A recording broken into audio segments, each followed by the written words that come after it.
কিছুদিন আগেই ইসরায়েল দাবি করেছিল ইরানের পরমাণু বোমা তৈরির সক্ষমতাকে ধ্বংস করে দিয়েছে তারা। গেল ২৬শে অক্টোবর তেহরানে এক হামলায় ইরানের গোপন এক পরমাণু গবেষণা কেন্দ্র ধ্বংস করার দাবি করেছিল ইসরায়েল।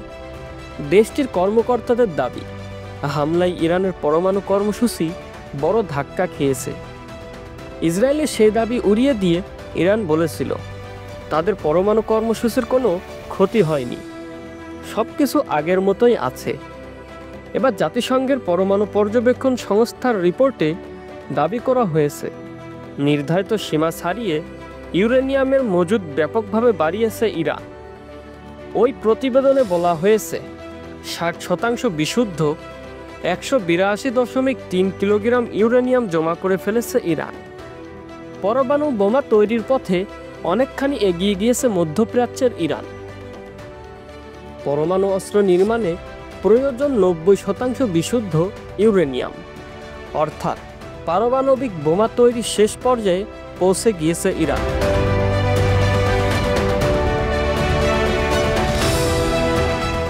আগস্ট মাসে প্রকাশিত এই প্রতিবেদনের পর আরও ১৭.৬ কেজি ইউরেনিয়াম জমা হয়েছে বলে জানা গেছে। ২০১৫ সালে পরমাণু চুক্তিতে নির্ধারিত সীমার চেয়েও ৩২ গুণ বেশি বেড়েছে ইরানের ইউরেনিয়ামের মজুদ। পরমাণু শক্তিধর হয়ে উঠতে দীর্ঘদিন ধরে গোপনে প্রস্তুতি চালাচ্ছে ইরান। যদিও ইরান বলে আসছিল তাদের পরমাণু কর্মসূচি শান্তিপূর্ণ, পারমাণবিক বোমা তৈরিকে তারা সমর্থন করে না। তবে গাজায় ইসরায়েলি আগ্রাসন এবং ইরানের ওপর হামলায় পরমাণু নীতিতে পরিবর্তন আনার হুঁশিয়ারি দেয় তেহরান। ইরানের পরমাণু কর্মসূচিতে লাগাম টানতে ২০১৫ সালে দেশটির সঙ্গে চুক্তি করেছিল আমেরিকা, ব্রিটেন, ফ্রান্স, চীন, রাশিয়া এবং জার্মানি। তবে একাধিক দেশের সংঘাতের জেরে শেষ পর্যন্ত এই চুক্তি সাফল্যের মুখ দেখেনি। ট্রাম্প প্রেসিডেন্ট নির্বাচিত হবার পর ২০১৮ সালে চুক্তি থেকে বেরিয়ে যায় আমেরিকা। এরপর থেকে গোপনে পরমাণু অস্ত্র ভান্ডার বাড়িয়ে চলেছে ইরান। পশ্চিমা আহ্বানকে উপেক্ষা করে নতুন কোনো চুক্তির বিষয়েও আগ্রহ দেখায়নি ইরান, উল্টো জানিয়ে দেয় পারমাণবিক কর্মসূচি নিয়ে নতুন চুক্তিতে যাবে না তেহরান।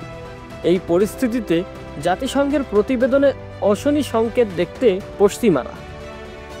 বিশেষজ্ঞদের আশঙ্কা, ইরান যদি কোনোভাবে পরমাণু শক্তিধর রাষ্ট্রে পরিণত হয়, সেক্ষেত্রে শুধু মধ্যপ্রাচ্যই নয়, বৈশ্বিক শক্তির ভারসাম্য নষ্ট হতে পারে, যার প্রভাব সরাসরি পড়বে ইসরায়েলে। কারণ এই দেশটি ইরানের সবচেয়ে বড় শত্রু। সাম্প্রতিক যুদ্ধ পরিস্থিতিতে ভয়াবহ হবার আশঙ্কাও করা হচ্ছে। একদিকে ইরান যখন পরমাণু বোমা তৈরির পথে অনেকখানি এগিয়ে গিয়েছে, তখন পরমাণু যুদ্ধের সিঁদুরে মেঘ দেখা দিয়েছে ইউরোপে আমেরিকা। রাশিয়া ইউক্রেনের মধ্যে চলতে থাকা সংঘাত পরমাণু যুদ্ধের পথে এগোতে পারে বলে আশঙ্কা করা হচ্ছে। সব মিলিয়ে তৃতীয় বিশ্বযুদ্ধের আশঙ্কা করছে বিশ্বমনে।